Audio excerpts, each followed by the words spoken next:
சின்ன சேனலுக்கு எதாக இருந்தாலும் அது கொஞ்சம் ஆதரவு கொடுங்க. உங்கள் பொண்ணான கையை கொண்டு அந்த பெல்லில் தட்டிடுங்க. அவங்களுக்கு சப்ஸ்கிரைபர் 5-10 ஏறுனா அவங்க மனசு சந்தோஷப்படும். அவங்க வீடியோவும் பாருங்கள். வணக்கம் நண்பர்களே, வெல்கம் டு கடல் கடை. இன்னைக்கு நாம ஒரு ஆச்சரியமான கனவு சம்பவத்தை தான் பார்க்க போகிறோம். கனவின் மூலம் சடலம் இருக்கும் இடத்தை சொன்ன பெண். வரலாற்றில் நடந்த ஆச்சரிய சம்பவம். அந்த சம்பவத்தை தெரிந்து கொள்வதற்கு இந்த காணொளியை நீங்கள் முழுமையாக பார்க்க வேண்டியது அவசியமாக இருக்கிறது. பார்ப்பதற்கு முன்பாக லைக் பட்டனை தட்டி ஒரு லைக் செய்து விடுங்கள். புதிதாக பார்க்கக்கூடிய நபர்கள் நம்முடைய கடலை கடை சேனலை சப்ஸ்கிரைப் செய்யுங்கள். இந்த காணொளி பற்றிய கருத்துக்களை கமெண்ட் செக்ஷனில் சென்று பதிவிடுங்கள் என்று கேட்டுக்கொண்டு வாருங்கள் சம்பவத்திற்குள் செல்வோம்.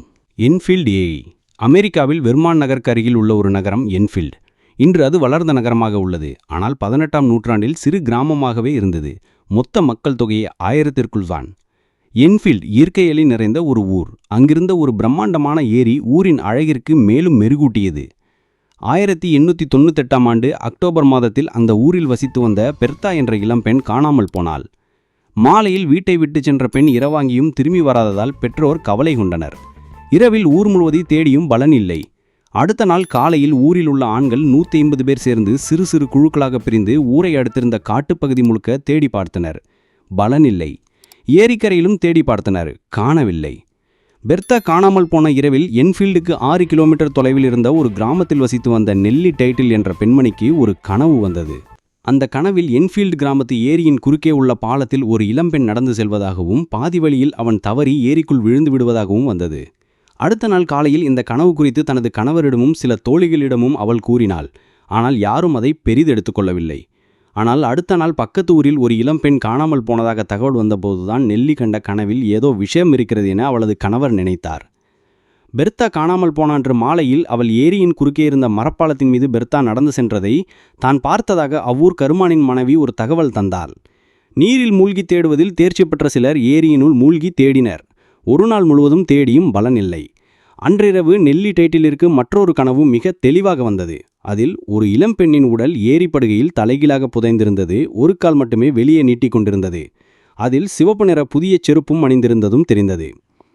உடல் ஏரியில் எந்த இடத்தில் உள்ளது என்பதும் கூட தெள்ளத் தெளிவாக அந்த கனவில் தெரிந்தது. நெல்லி தன் கணவரையும் அழைத்துக்கொண்டு உடனே என்ஃபீல்டு கிராமத்திற்கு சென்றாள். ஏரி முழுவதும் தேடியும் எந்த தடயமும் கிடைக்காததால் ஊர் மக்கள் சோர்ந்து போயிருந்தனர். நெல்லி தன் கண்ட கனவு குறித்து அவர்களிடம் கூறினாள். ஏரி பாலத்தின் மீது அவர்களை அழைத்துச் சென்று ஒரு குறிப்பிட்ட இடத்தை சுட்டிக்காட்டி, இந்த இடத்தில் தேடி பாருங்கள், உடல் கண்டிப்பாக கிடைக்கும் என்றாள். ஏரியினுள் சென்று தேடிய குழுவின் தலைவராக இருந்தவர் நார்மன் நெல்லியிடம், இந்த இடத்தில் ஏற்கனவே நாங்கள் முழுவதும் தேடி பார்த்து விட்டோம், அங்கே எந்த உடலும் இல்லை என்றார். நெல்லி மீண்டும் வற்புறுத்தினாள். புதைமணையில் உடன் புதை கிடைக்கிறது. வலது கால் மட்டுமே வெளியே நீட்டிக் கொண்டிருக்கிறது. அந்த காலில் சிவப்பு நிற புதிய செருப்பு அணிந்திருக்கிறாள். தயவு செய்து மீண்டும் தேடுங்கள். நெல்லி அவ்வளவு உறுதியுடன் கூறியதால் அரைமனதுடன் நார்மனும் நீச்சல் வீரர்களும் ஏரியில் இறங்கி நெல்லி கூறிய இடத்தில் தேடத் துவங்கினார்கள். 18 அடி ஆழத்தில் மண்ணிலிருந்து சிவப்பு நேர செருப்பணிந்த ஒரு கால் மட்டும் மேலே நீட்டிக் கொண்டிருந்ததை கண்டுபிடித்தனர். சற்று நேர போராட்டத்தின் இறுதியில் புதைமணலிலிருந்து பெர்தாவின் சடலம் மீட்கப்பட்டது. பின்னர் நார்மனிடம் அந்த ஊரின் தலைவர், உனக்கு சடலம் மீட்கும்போது பயமாக இல்லையா என்று கேட்டார். உடலை மீட்கும்போது பயமில்லை, ஆனால் இவ்வளவு தெளிவாக கனவு கண்ட நெல்லியை நினைத்தால் பயமாக இருக்கிறது என்றார். மறக்காம சர்ப்ரைஸ் பண்ணுங்க. தேங்க்யூ.